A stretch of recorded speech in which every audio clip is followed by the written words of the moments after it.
मैं बहुत ही अदब के साथ हमारे रहबर हमारे लीडर अली जनाब अबू आसिम आदमी साहब से गुजारिश कर रहा हूँ तो वो जोरदार तालियों से इस्तकबाल कीजिए।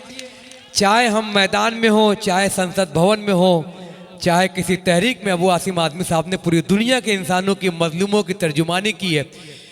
गरीबों के आंसुओं से लेके अमीरों की दास्तान तक का खूबसूरत ज़िंदगी का सलीका शऊर ज़िंदगी सिखाया अबू आसिम आदमी साहब ने। पुरजोर तालियों से इस्तकबाल करें और गुफ्तगू की इजाज़त दें। सबसे पहले मैं रहीम दादा का बहुत बहुत शुक्रिया अदा करता हूँ। ये बहुत बेचैन है बेचारे, यहाँ बैठ रहे हैं वहाँ जा रहे हैं, यहाँ बैठ रहे हैं वहाँ जा रहे हैं, एक बार बैठे नहीं। ये इनकी बेचैनी मैं अच्छी तरह समझ रहा हूँ। मैं पुलिस के लोगों से भी रिक्वेस्ट करूंगा, इस आदमी की बेचैनी को महसूस कीजिए ज़रा आप। इस आदमी ने कोई नौटंकी नहीं किया है, मुशायरे का मुनक़िद किया है। और हमें याद है कि मुशायरा 10 बजे रात के बाद शुरू होता था और फजर की नमाज में बंद होता था। 10 बजे के बाद शुरू होता था और फजर की नमाज अजान होती थी तो बंद होता था। लेकिन ज़माना बदल गया, जितने गलत काम थे ना वो अच्छे हो गए, जितने अच्छे काम थे वो गलत हो गए।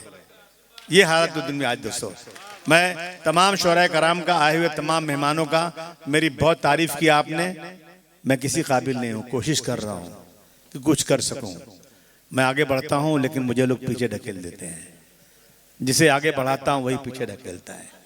अगर सब साथ रहते ना तो किसी की मजाल नहीं थी कि लाउड स्पीकर मस्जिद को उतार देता। आज मेरी मस्जिदों को लाउड स्पीकर उतारा जा रहा है। आप सोने की चिड़िया बनाने की बात कर रहे हैं, कागज की चिड़िया नहीं बचे हम लोग। क्या बात। जिसके जमाने में सोने की चिड़िया था ना, वही मैंने कह दिया था असेंबली के पास। जिस जमाने में भारतवर्ष की सरहद जो थी वो बर्मा और अफगानिस्तान तक थी, जिस जमाने में हर इंसान के घर सोना हुआ करता था, अंग्रेज यहाँ पर कागज की चिड़िया लेने नहीं आया था, सोने की चिड़िया लेने आया था। और आज देश बर्बाद है। और 2014 के बाद से 3 गुना कर्ज बढ़ गया है। हर पैदा होने वाला कई कई लाख का कर्जदार है। कैसे बनाएंगे आप सोने की चिड़िया? आप बड़ा मुश्किल नजर आ रहा है। और हम कौमी एकजहती की बात है, कौम अलग अलग बटी हुई है।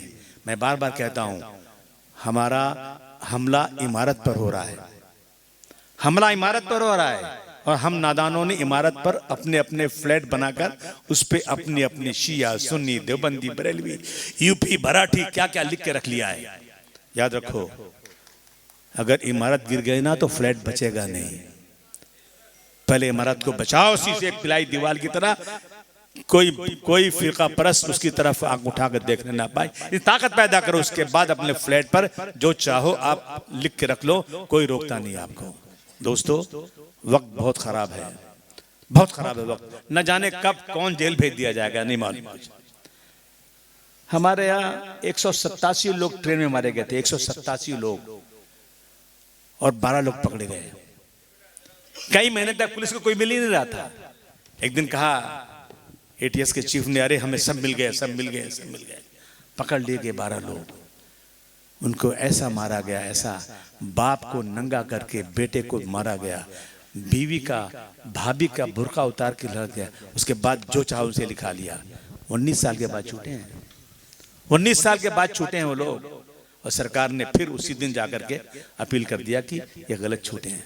कहाँ जाएं हम लोग? एक ही बात कहना चाहता हूँ, एक हो जाएं तो बन सकते हैं खुर्शीद मुबीन। एक हो जाएं तो बन सकते हैं खुर्शीद मुबीन, वरना इन बिखरे हुए तारों से क्या बात बनी। क्या बात है, जिंदाबाद। मैं कसम खा के बोलूं, एक दिन मैं इलेक्शन की कैंपेनिंग में अपने एरिया में घूम रहा था, एक ठेले पर अंगूर बिक रहा था। मैंने पूछा अंगूर वाले, बेटा क्या भाव दिया अंगूर? उसने कहा जो गुच्छे में है ना वो 80 रुपया, और जो गुच्छे से अलग है ना वो 50 रुपया। अबे मैंने कहा पागल, मैं तो तोड़ के ही खाऊंगा ना। उसने कहा नहीं, गुच्छे वाले की वैल्यू ज्यादा होती है, और जो गुच्छे से अलग होता है उसकी वैल्यू कम हो जाती है। क्या बात है। और हम गुच्छे से अलग होते जा रहे हैं, गुच्छे में नहीं रह रहे। आओ अहद करें, हम अहद करें, अपने लिए नहीं, अपनी कौम के लिए, अपने मुल्क के लिए जिएंगे इंशाअल्लाह। एक हो जाओ, एक हो जाओ, इन मुट्ठियों की उंगलियों की तरह से अलग नहीं, एक हो जाओ, एक हो जाओ।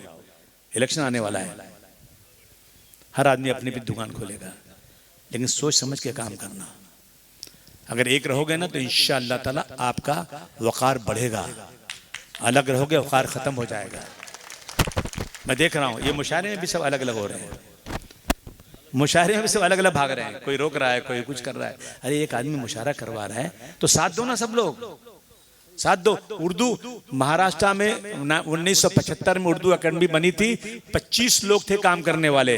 आज उर्दू एकेडमी में काम करने वाला सिर्फ एक आदमी बचा है, एक आदमी बचा है। कोई वैल्यू नहीं हमारी। ये उर्दू वही उर्दू है।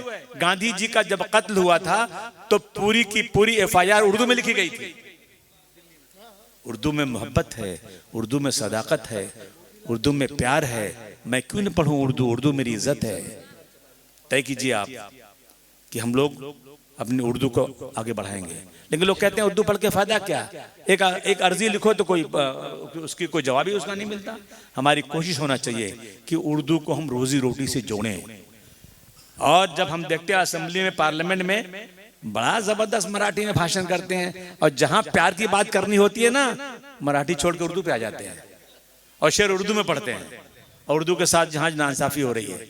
मैं फिर एक बार अपने रहीम दादा को मुबारकबाद पेश करता हूं कि आपने सजाया, अच्छी महफिल सजाया।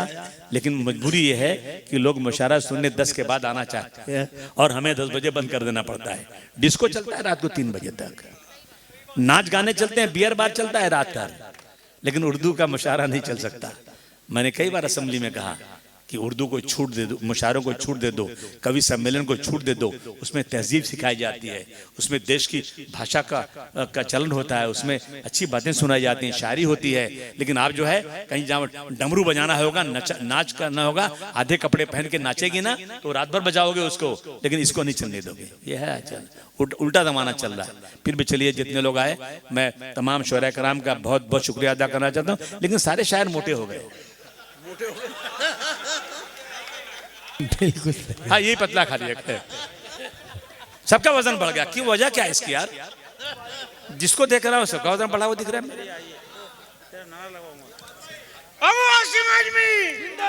समाजवादी पार्टी रहीम दादा ने अच्छा काम किया है। बहुत बहुत शुक्रिया पुलिस डिपार्टमेंट का।